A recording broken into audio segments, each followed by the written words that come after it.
Welcome to Photo Focus. My name is Tom Hsu, and today we're going to be doing a tutorial on using muted tones to control your viewer's attention.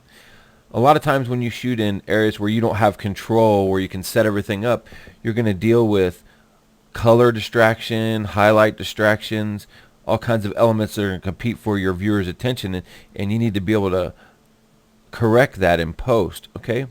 So I find that using muted tones does a great job of taking care of that. If you look at this image, you can see with it does have some nice blur that separates our subject from the background. However, with these blue jerseys and these bright white areas, it's really too much and it competes for the attention. So let's show you what we've done here to deal with that. You can see with this image, it's quite a bit easier to look directly at the subject, and I can control that your face or your eyes go to him first. So I've done this in Photoshop, so let's just hop over to Photoshop and I'll show you how we did it. It's real simple. We created two adjustment layers and we grouped them, okay?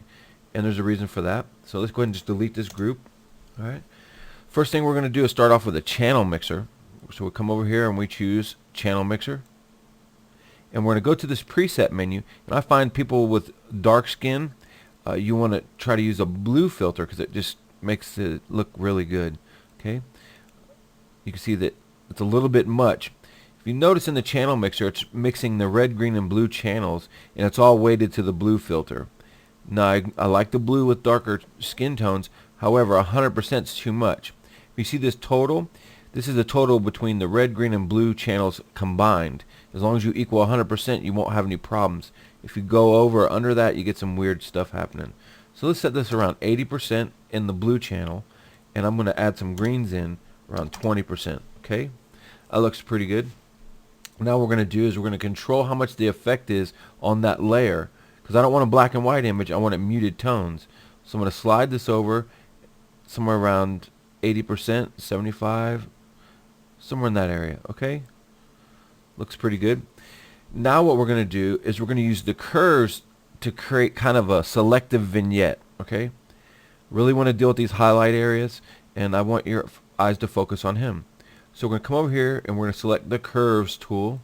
All right, and immediately I'm going to come to the right hand side of this curve. I'm going to grab this point and I'm going to drag it down to halfway. Okay, now what I'm going to do is I'm going to come over here and I'm going to select a few points. Now I know that I'm going to click here and here on this line, but the reason why is because I want a highlight area and a shadow area. And whatever you select a point on a curve, it's not just affecting that one specific point, it's affecting everything adjacent to it because it creates a curve. If you're not for sure where you're going to be affecting, if you grab this hand tool and we come over here and you can see that, and this is the darker area of the image and this is the brighter area of the image. If you look at this line, you can see where this stuff falls.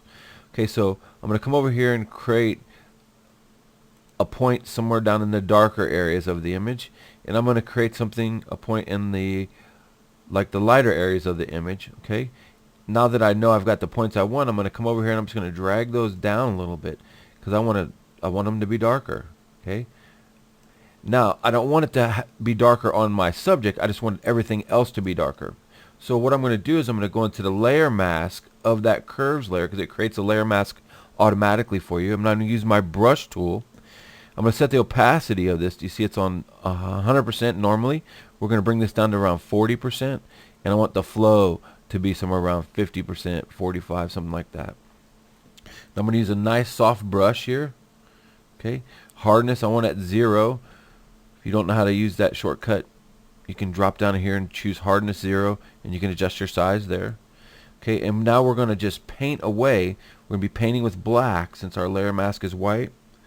Hit the X key to flip the chips there, and we're just going to pull the information from that curves adjustment off of our subject. So I'm going to make this brush a little bit smaller so I've got more control.